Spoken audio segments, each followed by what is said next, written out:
À partir de ce moment, je pense que on peut expliquer ce qui se présente à nous aujourd'hui. C'est parce que l'homme a exercé sa responsabilité sur le monde, que le monde est devenu ce qu'il est aujourd'hui.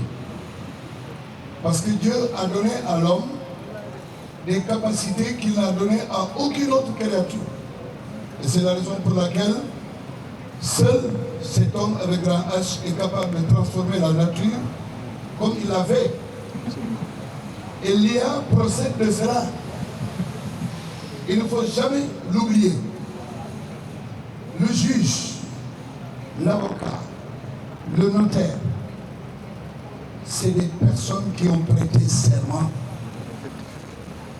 C'est des gens, c'est des personnages de la société qui ont décidé publiquement d'engager leurs responsabilités devant le peuple.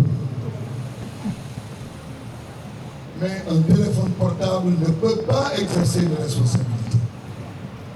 C'est pas possible. Un ordinateur ne peut pas exercer une responsabilité. Ne serait-ce que pour cela, l'IA ne peut pas remplacer un juge. L'IA ne peut pas remplacer un avocat. On a parlé de l'empathie. J'ai dit encore une fois que l'IA, ce n'est rien d'autre que l'extension de l'intelligence humaine.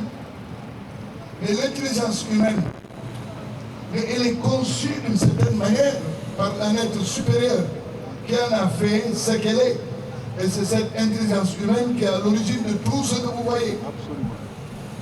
Et l'IA n'est pas capable de faire ça. L'IA n'est pas capable de faire ce qu'on est en train de faire. Quand on a posé la question à Bill Gates, vous connaissez tous Bill Gates ici, c'est le patron de Microsoft. On lui a dit, mais quelles sont les limites de l'IA? Je veux juste vous donner la principale limite qu'il a énoncée. Il a dit que l'IA est incapable de se créer elle-même. Bill Gates a dit que l'IA, sa principale limite, c'est qu'elle est incapable de se créer elle-même. Mais les IA sont des algorithmes. Tout à fait. Mais les algorithmes, c'est les hommes qui les font.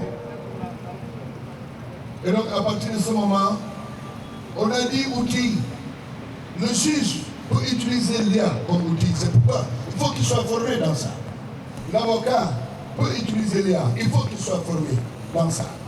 Le professeur peut utiliser l'IA. Il faut qu'il soit formé pour ça. Je suis d'accord avec l'étudiant ou l'étudiante. Ah oui, je ne dois pas dire étudiant. Hein. Il n'y en a pas eu étudiante qui a dit qu'ils ont besoin d'être formés dans l'outil. Et je pense qu'il faut organiser dans les salles de cours des formations à l'utilisation de l'IA à l'endroit des étudiants. Et même attirer leur attention sur les forces et les élèves, sur les forces et les faiblesses de l'IA. L'IA peut vous donner l'information dont vous avez besoin. J'ai parlé d'information tout à l'heure. Ce que l'IA est capable de vous donner comme information, vous-même, vous ne pouvez pas créer ça. Okay? Et ça, c'est la révolution informatique qui a permis ça. Mais à partir du moment où l'information est disponible, c'est vous qui devez en faire ce que vous avez envie d'en faire. Vous avez un devoir. Interrogez l'IA. L'IA va vous donner des éléments. Mais attention, comme il a dit, la formation c'est quoi? Savoir. Savoir-faire. Savoir-faire. Savoir-faire faire. Savoir-faire faire. L'IA peut vous donner beaucoup de savoir. Mais vos professeurs veulent que vous soyez capable de rédiger. Donc il faut rédiger à partir des informations que l'IA vous a données. Et vous devez, en le faisant, exercer votre propre responsabilité d'élève, votre responsabilité d'étudiant. Pour que quand le professeur vous donne une note, que vous soyez fier d'avoir cette note, même si elle est mauvaise. C'est votre note. Parce qu'on dit que la réussite, si vous voulez la trouver, il faut aller dans le cimetière des échecs. Avoir une mauvaise note, ce n'est pas une mauvaise chose. À partir du moment où cela peut vous galvaniser, cela peut vous donner de la force pour vous améliorer.